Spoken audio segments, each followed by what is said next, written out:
Mi nombre es Roque, es la segunda vez que predico aquí en la iglesia y me estaba acordando de la primera vez que fue el año pasado. Me acordaba recién que el hermano estuvimos charlando y me contó que venía en bicicleta de lejos, ¿no? Para llegar a la iglesia. Estuvimos participando de las actividades ahí con los hermanos el sábado de la tarde de la feria, ¿no? ¿Sí? Donde había un stand y también sé que tenía una copa de leche y una actividad para niños. Así que felicitaciones a la iglesia por todo el movimiento misionero que tiene y es un gusto estar con ustedes aquí en esta mañana. Pero yo quiero saludar a una persona especial porque estaba mirando el Facebook. ¿Cuántos tienen Facebook? A ver, levanta la mano. ¿Cuántos tienen Facebook? Bueno, bien. Hace 16 años que soy amigo de Alejandro en Facebook. ¿Qué le parece? 16. Un abrazo. Venga acá. Me acuerdo que alguna vez fuimos a algún camporí juntos, algún campamento por ahí de la asociación y estaba mirando recién mi celular, y hace 16 años que somos amigos en Facebook. Y él siempre suele poner algunas cosas interesantes ahí en Facebook, así que contento de saludarte. Que Dios te bendiga. Bueno, si quieren ser amigos míos dentro de 16 años, mándenme una solicitud de amistad, los vamos a aceptar a todos. ¿Ok? Bueno, uno puede predicar también a través de las redes sociales, ¿sí o no? Y hablar de Jesús y contar su testimonio y también encontrar el testimonio. Gracias, hay un problemita con el cable que hoy tenemos. Muchas gracias.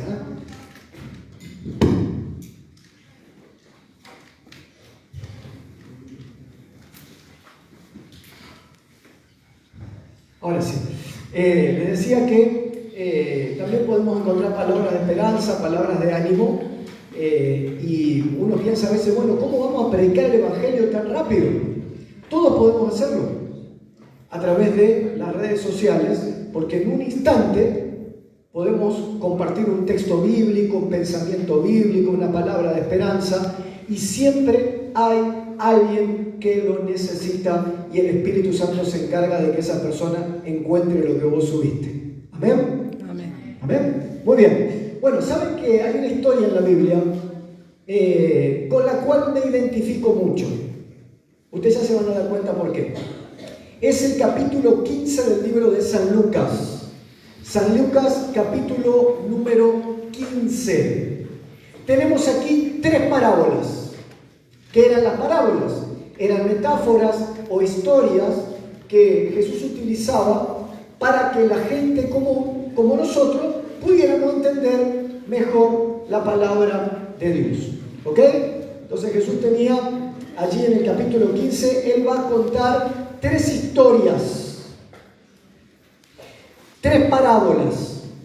¿Y por qué me identifico mucho con estas parábolas?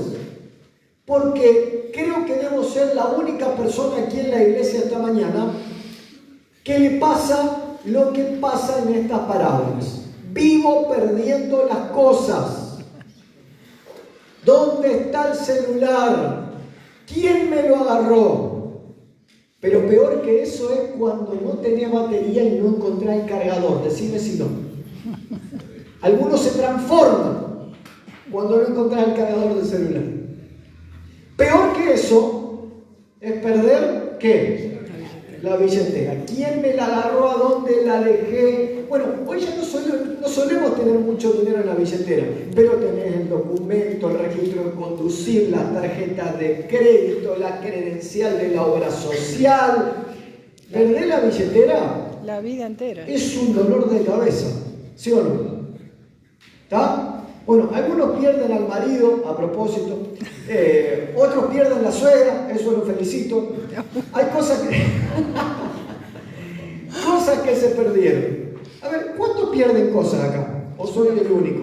Ah, no era el único. Ah, bueno, entonces parece que estamos eligiendo bien las historias, ¿no? El capítulo del libro de Lucas, creo que Jesús lo cuenta para aquellos que levantamos la mano y solemos perder cosas u olvidarnos.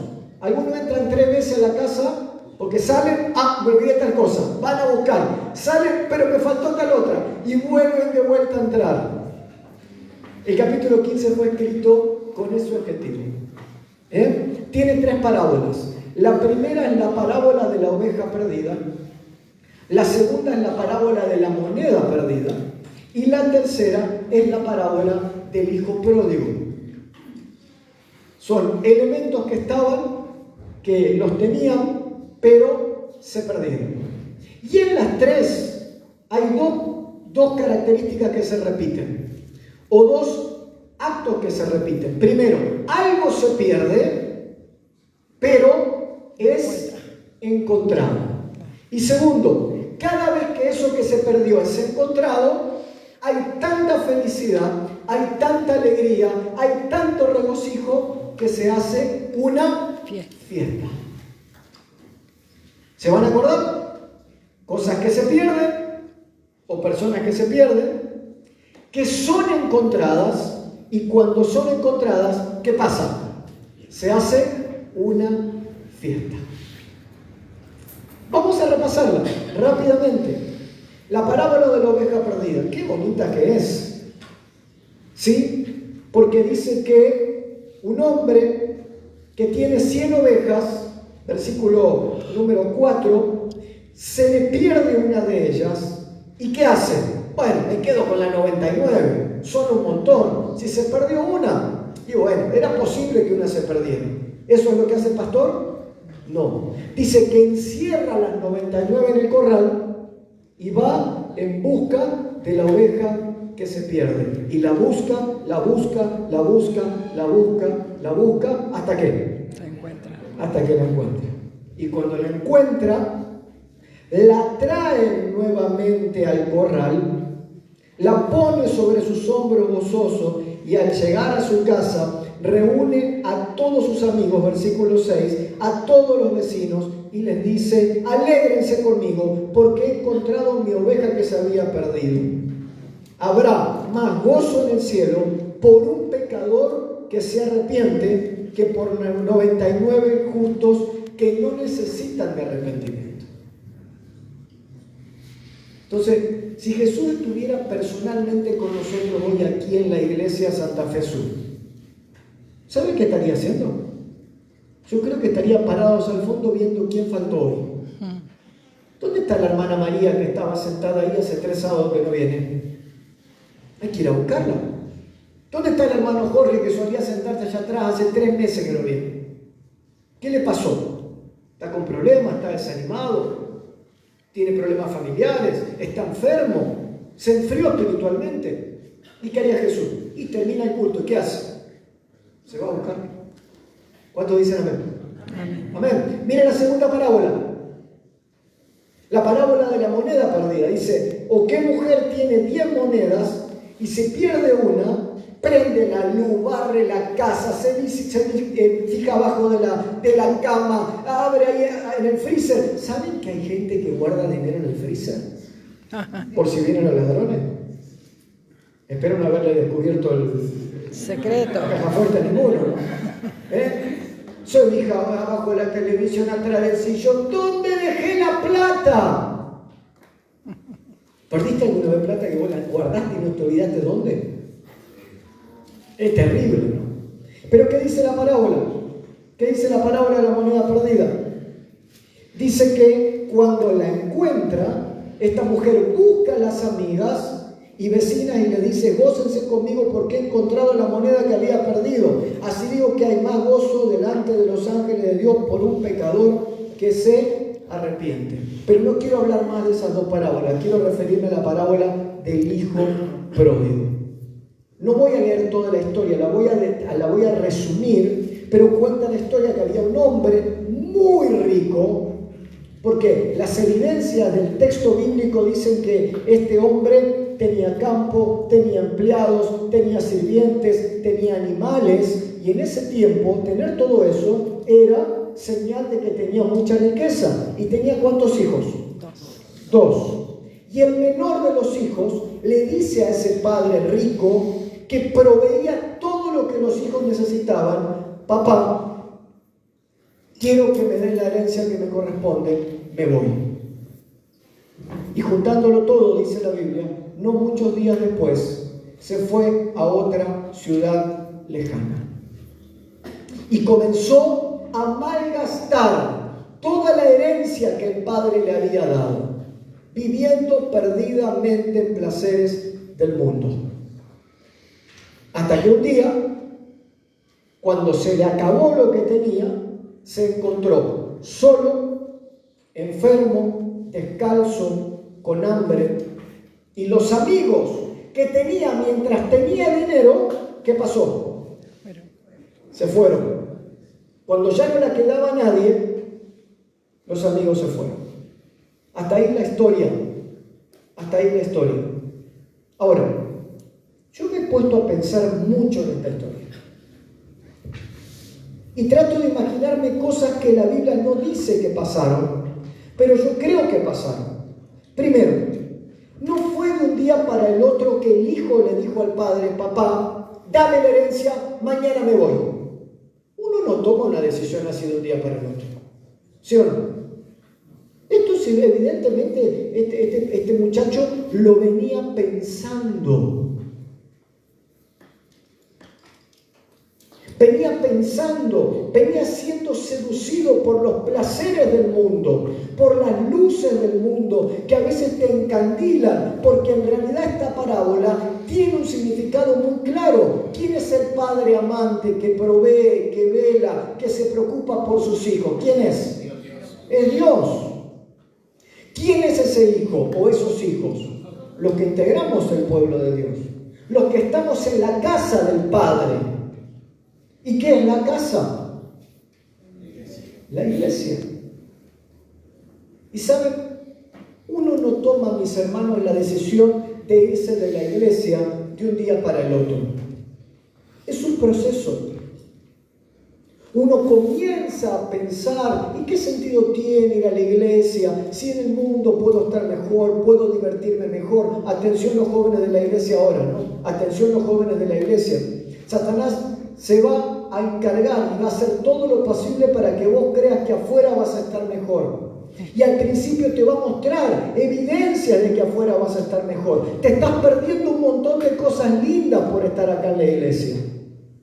Y esto pasó en la vida de este joven. Comenzó a ser encandilado por los placeres del mundo. Y el padre, que no quería que el hijo se fuera, que lo amaba y lo ama, no lo va a detener, porque Dios no nos obliga. Todos los seres humanos tenemos algo que se llama libre albedrío. ¿Qué es eso? La capacidad ¿de qué? De elegir. Dios te va a llamar, Dios te va a buscar, Dios te va a hablar de muchas maneras, pero no te va a obligar. Con mucha tristeza, el padre vio a su hijo irse, sin saber si iba a regresar. Y aunque la Biblia no lo dice, yo creo que este padre, desde el mismo día, desde el primer día que el hijo se fue, ¿qué empezó a hacer? A orar por su regreso. Pero los días pasaban y el hijo no regresaba. Primera pregunta a la iglesia en esta mañana. Primera pregunta. ¿Tenés algún hijo pródigo en tu familia? ¿Será que le estoy hablando en esta mañana a alguna mamá, algún papá que tenía a sus hijos dentro de la iglesia y hoy no está? ¿Será que le estoy hablando a alguna esposa que tenía al esposo dentro de la iglesia y hoy no está? ¿Será que le estoy hablando a algún esposo que tenía su familia completa dentro de la iglesia y hoy venís solo? ¿Tiene hijos pródigos en la iglesia de Santa Fe Sur? ¿Quién es el secretario o secretaria de la iglesia? ¿Está hoy? Está. Si te preguntara cuánta gente en esa lista hay. Tenemos prácticamente el 50% afuera. ¿Escucharon? ¿Hay hijos pródigos en esta iglesia? Algunos son muy queridos para nosotros, ¿verdad? Ese padre estaba desesperado por ese hijo. Yo imagino que este padre todos los días oraba. ¿Cuántas veces habrá mirado de lo más alto de su casa la tranquera de entrada a la estancia y se habrá confundido y habrá visto la figura de alguien, de un empleado que entraba con una fisonomía parecida a lo de su hijo, pero no era.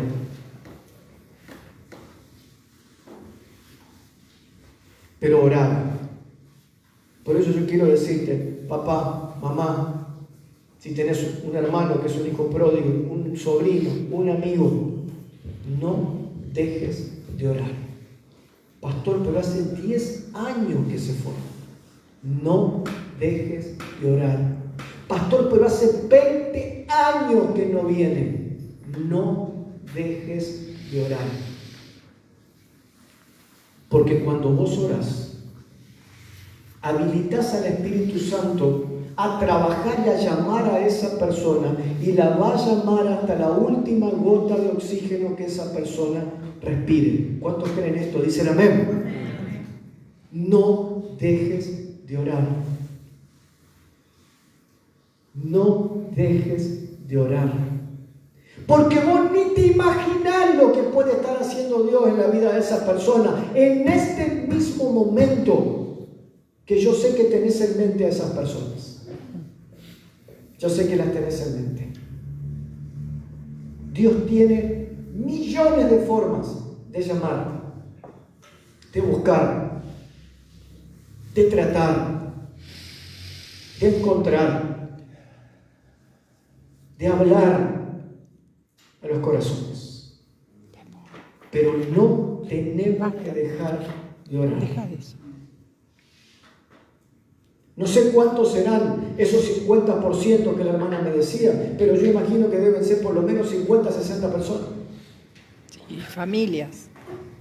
Familias. ¿Será que para ellos ya está todo perdido? ¿Será que para ellos la vida eterna ya no hay posibilidades? No dejes de orar. La historia continúa y sigue diciendo que tenía tanta hambre este joven. Por favor, miren el contraste. Era el hijo de una persona muy rica. En su casa tenía todo, la mejor ropa, la mejor comida, el mejor alimento. Tenía empleados que lo servían. Tenía una herencia asegurada, un futuro asegurado, un emprendimiento económico de éxito, una empresa que daba ganancia. Y de repente la Biblia dice que se encuentra solo, descalzo, con hambre, enfermo, y el único trabajo que encuentra es cuidar chanchos. Así como le gusta decir los santafesinos, chanchos. Cerdos. ¿Conocen un criadero de cerdo? ¿Alguien ya fue un criadero de cerdo? O sea, el olor es hermoso. El mejor perfume del mundo. Y llevas a un criadero de cerdo y tiras comida dentro del corral, los cerdos se abalanzan, se muerden, gritan, comen dentro del barro. Y el olor se siente de lejos. Las moscas. En ese lugar, este joven que vivía en la riqueza, ahora se encuentra solo. Incluso el versículo 16 dice, quería comer de la comida que comían los cerdos y nadie le daba. Así el diablo trabaja en la vida de las personas. Al principio parece que todo va a ser más lindo, parece que todo va a ser más placentero, parece que afuera uno va a estar mejor. Claro, porque el diablo no te va a mostrar lo feo de entrada. El diablo es el gran engañador, es el padre de la mentira. Al principio te va a mostrar que afuera estás mejor, pero en poco tiempo te va a sacar todo.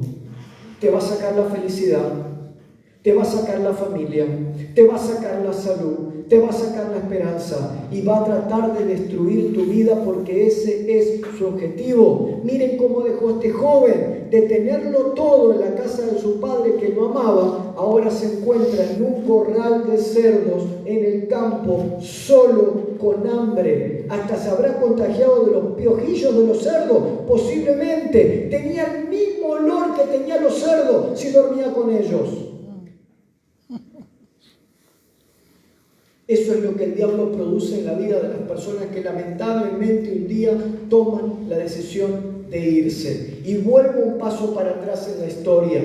Uno no toma la decisión de irse de la iglesia de un día para el otro, mis hermanos.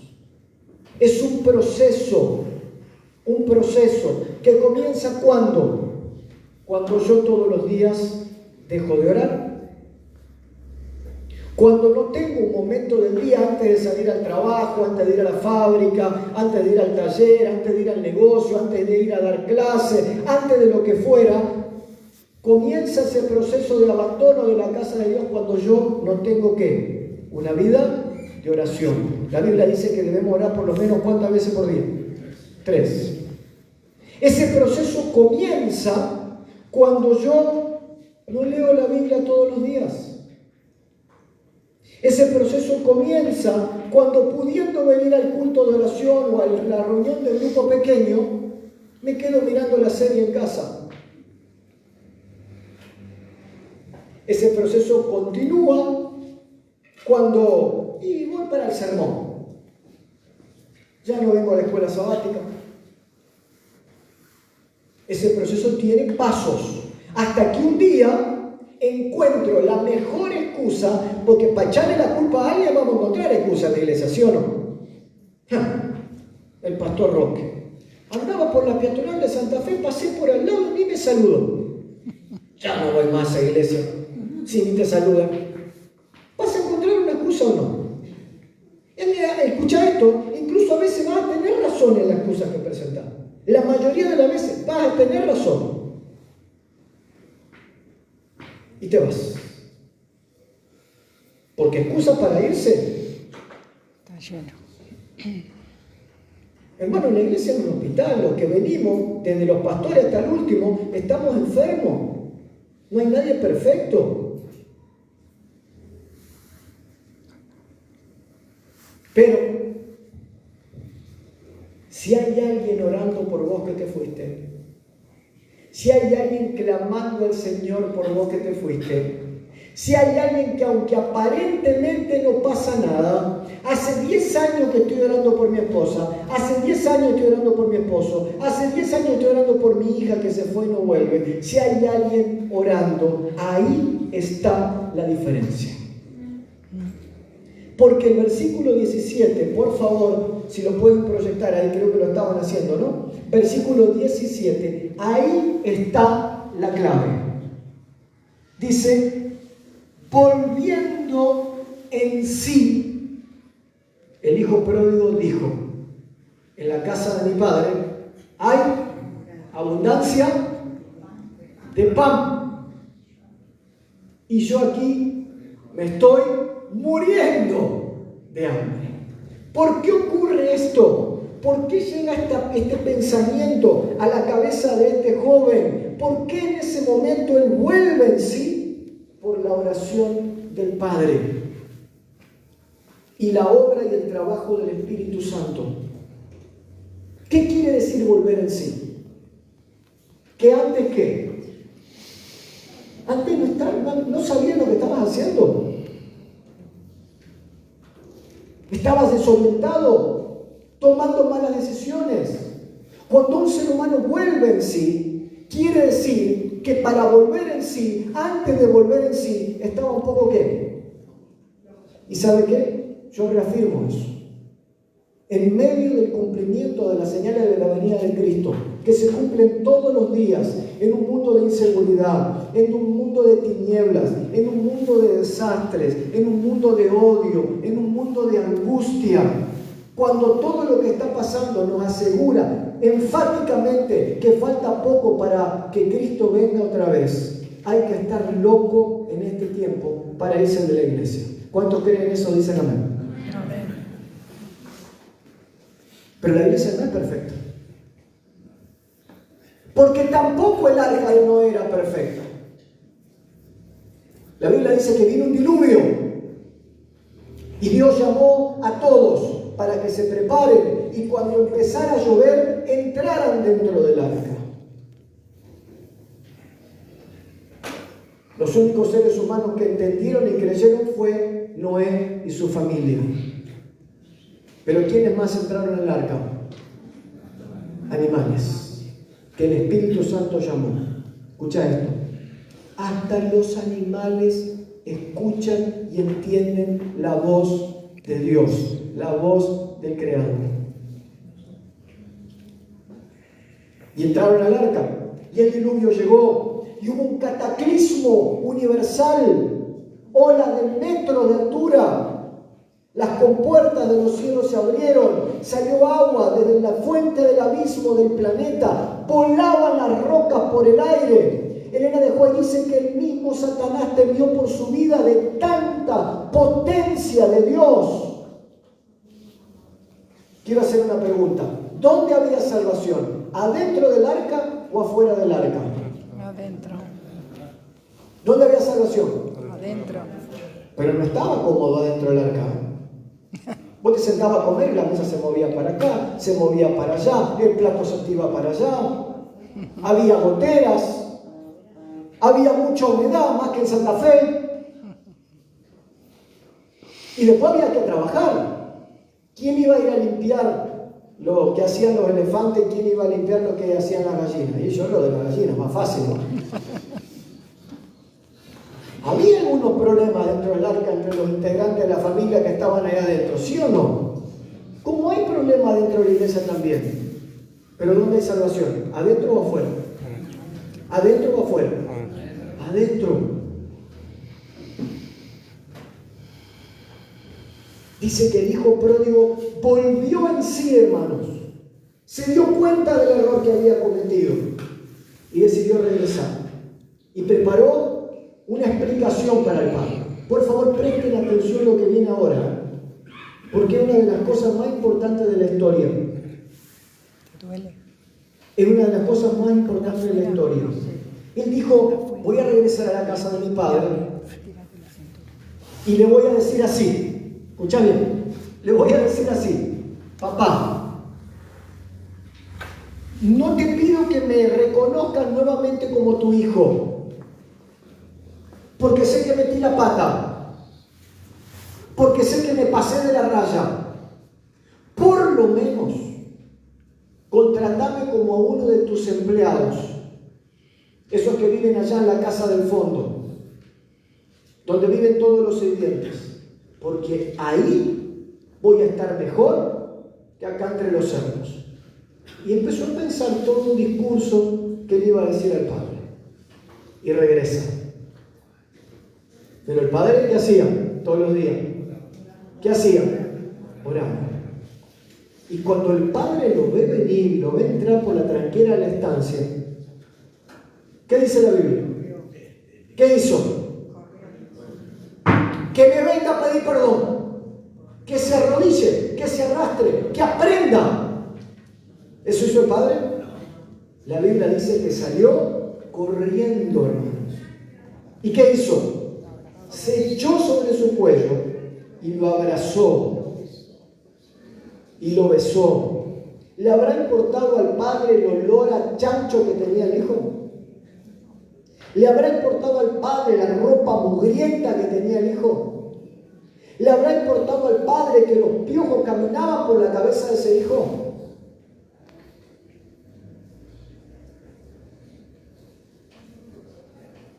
Y fíjense que hizo 2 o 3 cosas más. Primero, lo más importante, colocó un anillo. En ese tiempo, colocar el anillo en el dedo de un hijo, ¿qué quería decir? Te reconozco como mi hijo. Dios no tiene hijo de segunda, hermano. Hermana, Dios no tiene hijo de otro nivel. Para Dios todos somos un tesoro precioso. Estemos hoy acá o estemos como el hijo pródigo en un corral de cerdos.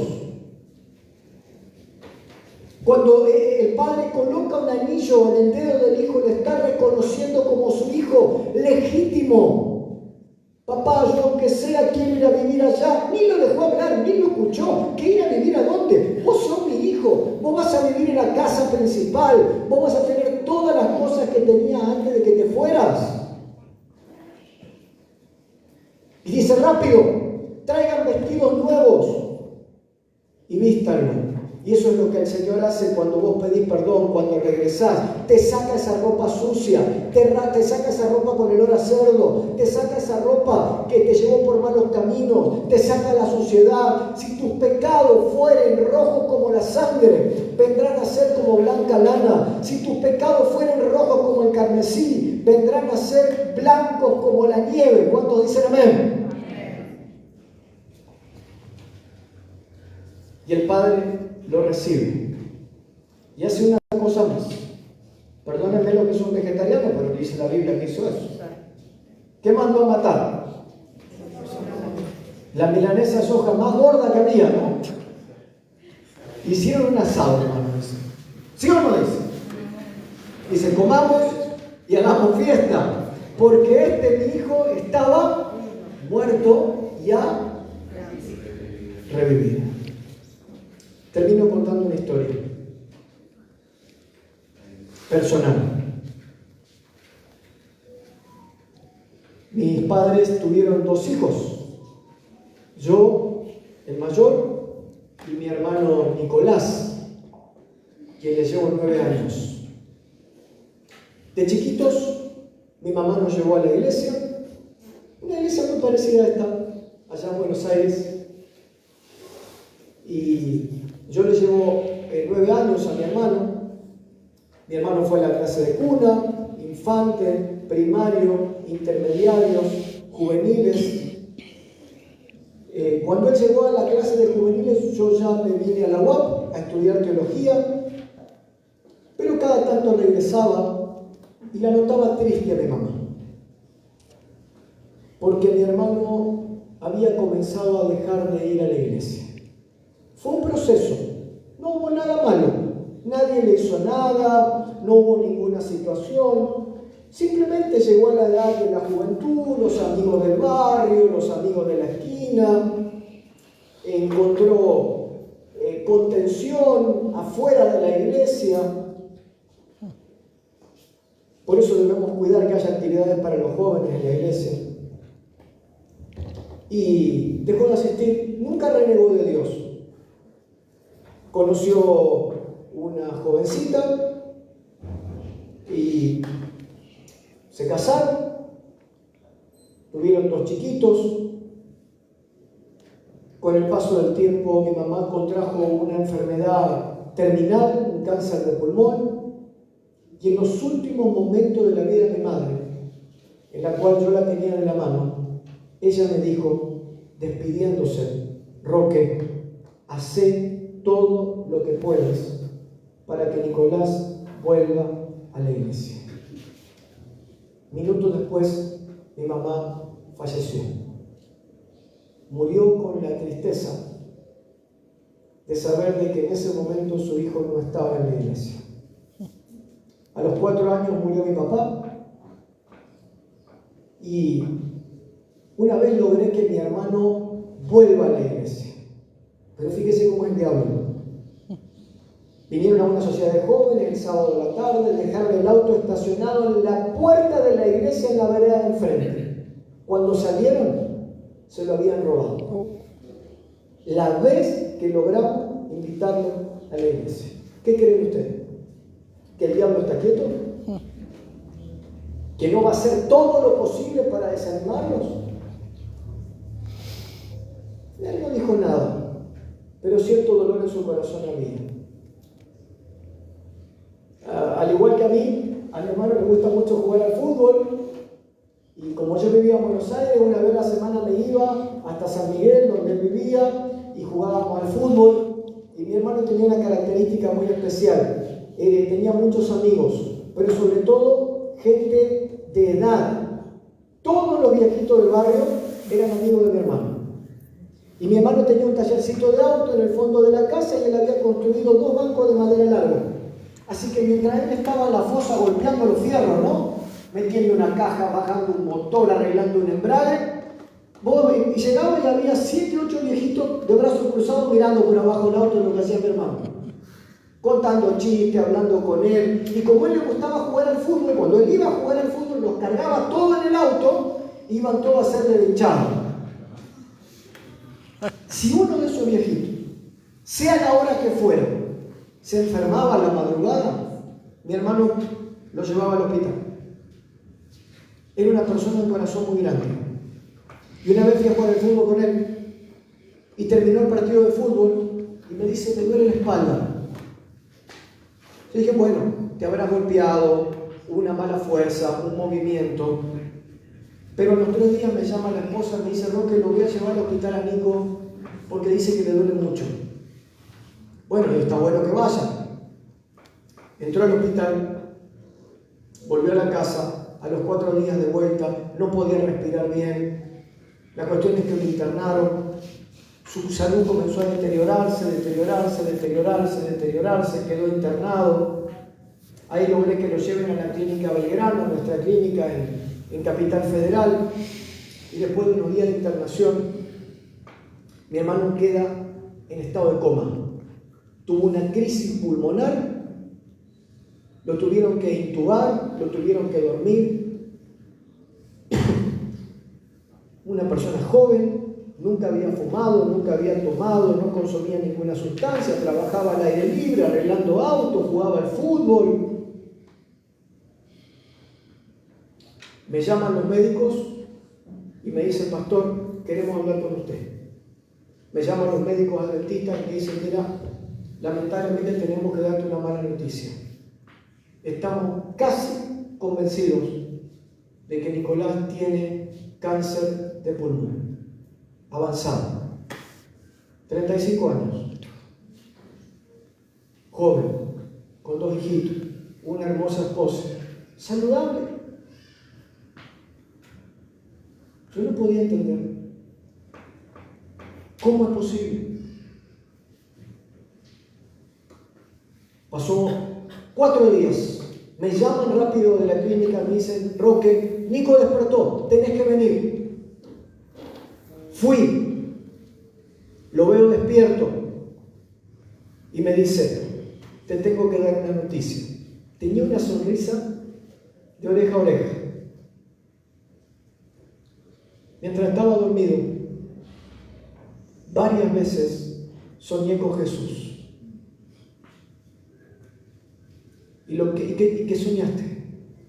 Él lo único que me decía era, tenés que volver, tenés que volver. Tenés que volver. He decidido volver, me dice. Nunca debiera haberme ido de la iglesia. Y voy a volver con mi esposa y con mis hijos. ¡Qué felicidad, hermano! ¿Saben cuántos años oré por mi hermano? 17 años. Mi madre pasó al descanso con ese dolor en su corazón. Pero Dios tenía otro plan. Porque 2 semanas después, mi hermano falleció. No fue fácil. Porque a veces no pasa lo que nosotros queremos que pase. Falleció un viernes, el sábado lo llevamos al cementerio, un cementerio enorme en Buenos Aires. Escuchen bien esto, Yo no había hecho ningún arreglo, no sabía dónde iban a depositar el cuerpo de mi hermano. En ese mismo cementerio estaba enterrada mi papá, mi mamá y mi papá. Y fueron llevando el ataúd y lo depositaron y prepararon en un lugar exactamente a 1,5 metros donde estaba enterrada mi mamá. Y yo en la tumba de mi mamá puse una placa que dice, hasta que Cristo vuelva. Porque esa es mi esperanza. Y en ese momento de dolor, de sufrimiento, el Señor es como que me trasladó a ese momento de la venida de Cristo. Cuando la Biblia dice que vendrá con millones de ángeles y que los ángeles van a descender y los sepulcros de los salvos habrán de ¿qué? De abrirse. ¿Y saben qué pensé, hermano?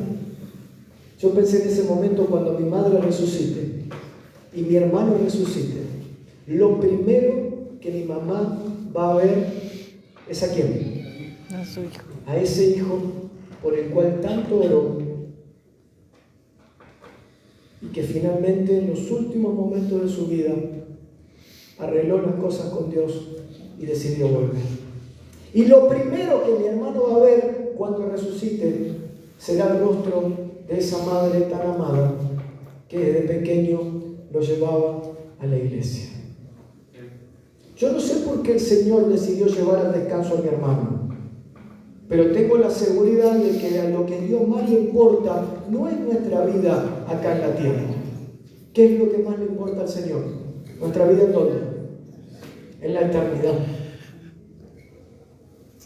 Si el Señor te llevara al descanso hoy, ¿estarías preparado? ¿Quién puede comprar la vida? ¿Quién puede asegurar que mañana va a estar con vida? ¿El dinero puede comprar la vida? ¿La fama puede comprar la vida?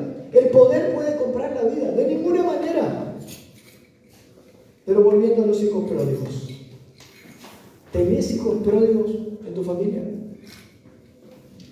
¿Tenés personas que estaban y hoy ya no están? Yo quisiera culminar este momento tan especial haciendo una oración de fe con una condición. Para que se cumpla, Dios tiene que ver fe. Y la fe se demuestra con oración. ¿Cuántos de los que están aquí tienen hijos pródigos en su familia? ¿Puedo ver la mano? Hijos pródigos, personas que estaban y ya no estaban. Yo tengo. ¿Están dispuestos a orar por ellos? Pero orar, clamar, dice la Biblia, todos los días. Capaz que tengas una lista de 5, 6, 10, no sé.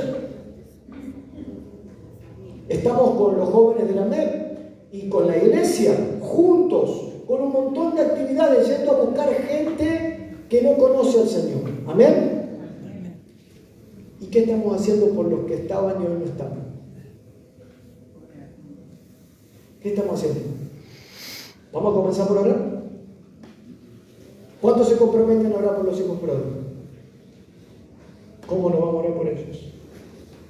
Yo quisiera a continuación que te pongas de pie.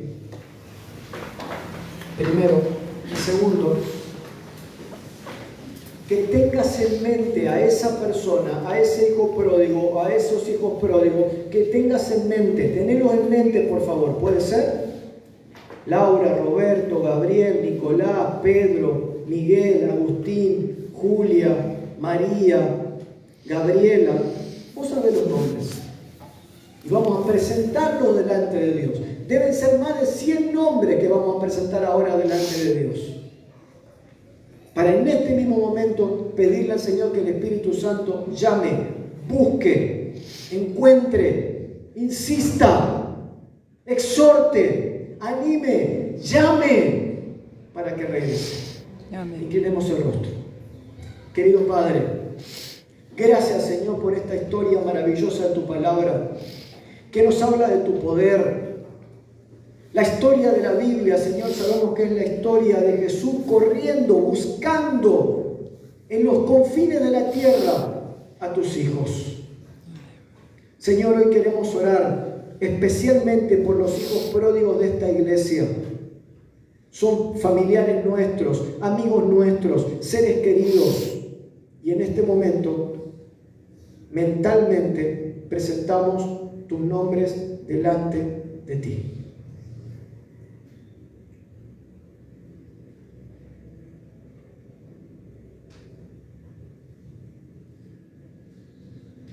Querido Padre, recibe estos nombres. Y desde este mismo momento clamamos para que el Espíritu Santo, que es tu presencia aquí en la tierra, pueda llamar, pueda buscar, pueda encontrar, no importa dónde ellos estén. que llames a la puerta de sus corazones y que ellos puedan abrirte la puerta de sus corazones y regresar a tu iglesia en este momento final de la historia antes de que Jesús venga. Amén. Lo pedimos en el nombre de Jesús. Amén. Amén.